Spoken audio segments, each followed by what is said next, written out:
안녕하세요. 이사치 외과의원의 허재훈 원장입니다. 오늘은 힙에 대해서 여러 가지 질문을 받고 그에 대한 답변을 드리는 그런 시간을 갖도록 하겠습니다.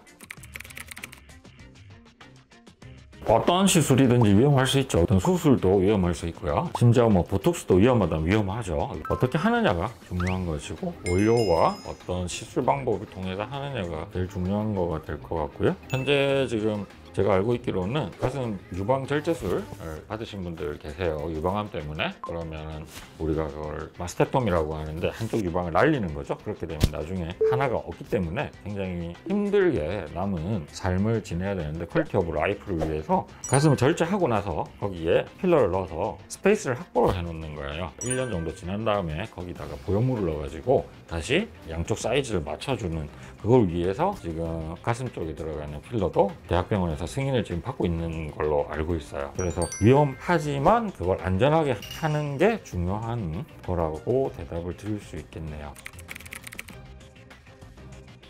네, 괴사는 이마 필러, 코 필러, 어떤 필러를 하든 간에 괴사는 생길 수 있죠.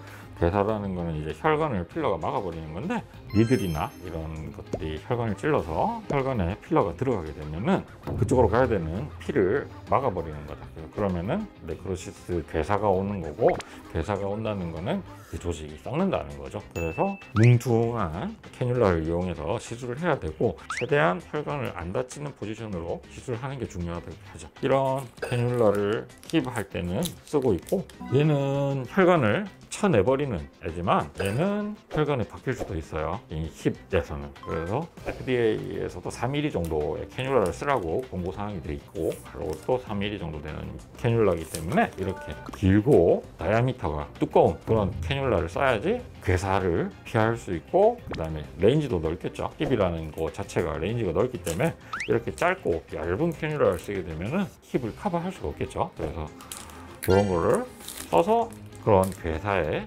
위험성을 방지하는 거죠.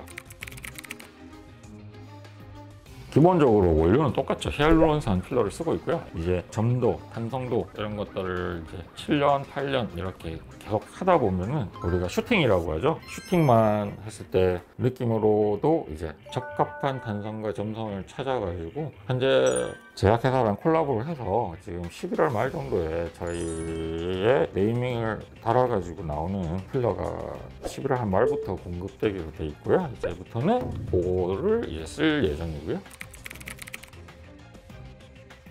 정확한 위치에 필러가 안착을 해서 자리를 잡게 되면은 흘러내릴 경우가 없겠죠. 그런데 만약에 여기가 힙이라고 생각했을 때 여기 베이스에서 이렇게 필러가 자리를 잡아주게 되면은 자기 지방만 이렇게 들어 올려서 볼륨 업이나 되지만, 이게 이 바깥쪽에 이렇게 있으면은 흘러내릴 수도 있겠죠. 다른 문제는 유거종들이 생길 수도 있다는 거. 그래서 이런 베이스먼트에서 이렇게 자기 조직을 엘리베이션 시키는 원리로 들어가기 때문에 흘러내리거나 이러는 염려는 안 하셔도 될 것 같아요.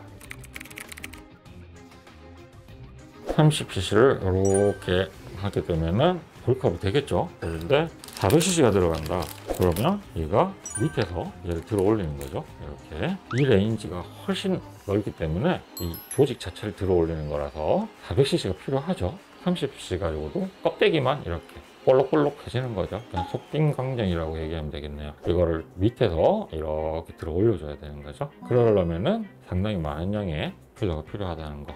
그래서 자리를 잡고 안착하기 때문에 흘러내릴 위험도 없다는 거.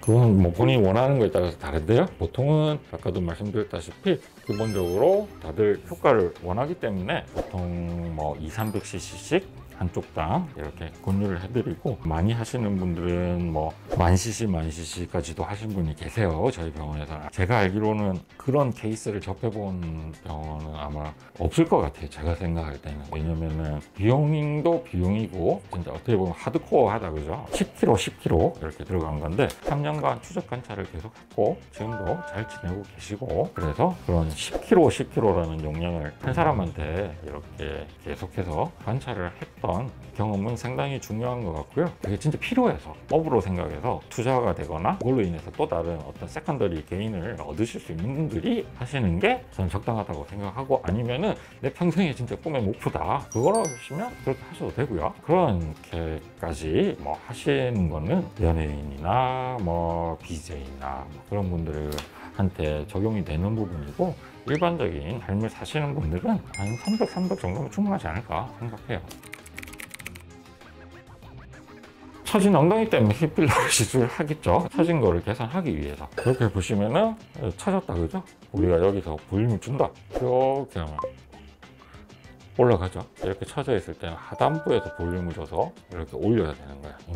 하단부가 더 이렇게 되면서 우리 바나나 폴드가 더 올라가고 다리가 길어 보이겠죠? 이게 볼륨 리프팅이죠. 이렇게 볼륨이 생기면 힙은 당연하게 기장이 짧아지죠. 이렇게 길었던 기장이 앞으로 쏠리면서 기장은 짧아지고, 이런 상태를 앞으로 나오게 이렇게 만들어주는 거, 이게 애플 힙이죠. 길이는 짧아지고 앞쪽으로 나오는 거는 길어지고, 그렇게 생각하시면 될 것 같아요.